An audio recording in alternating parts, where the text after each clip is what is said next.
এই যে কয়েকদিন আগে লালনের মেলা লাগছিল কুষ্টিয়ায়, আগে গাঁজা খাওয়া মহিলা 3 কলকি গাঁজা খায়, আমি বিমান চালা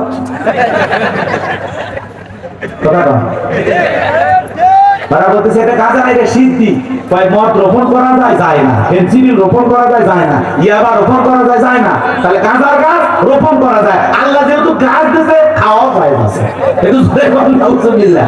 মন্ডপের যুক্তি কত বুঝছেন? ওরা গান গায় না, লালন বলে কোন জাতের ছেলে, কোন জাতের ছেলে জানি শিখে তার মাজার উঠেছে কথা না। ও হিন্দুরা মুসলমান কিচ্ছু জানে না। আল্লাহ হেদায়েত দান করেন। এটা জয় বলেন আমিন। কোন ভণ্ড পীরের কাছে যাওয়া যাবে?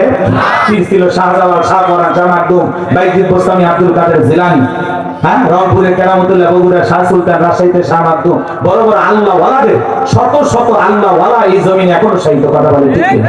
তাদের মাধ্যমে দেশে ইসলামের প্রচার প্রসার হয়েছে। ওই ফুরফুরার আল্লাহ ওয়ালারা এসে এদেশে ইসলাম প্রচার করেছে। আল্লাহ ওয়ালা খুবই ভালো জিনিস, এখনো আল্লাহ ওয়ালাদেরকে আমরা ভালোবাসি। আল্লাহ বলেন ওয়াকুনু মা সাদিকিন, তোমরা সত্যবাদীদের সঙ্গী হও। হকে আল্লাহ ওয়ালা যেখানে আমরা আছি, ভণ্ডপীর যেখানে আমরা আছি, মনে থাকবে তো ইনশাআল্লাহ। যেখানে ঢুকি তবলা বাজাইয়া নারী পুরুষ জিকির করে, বলেন তো এটা হক দরবার না ভণ্ডের দরবার? ওখানে যাওয়া যাবে?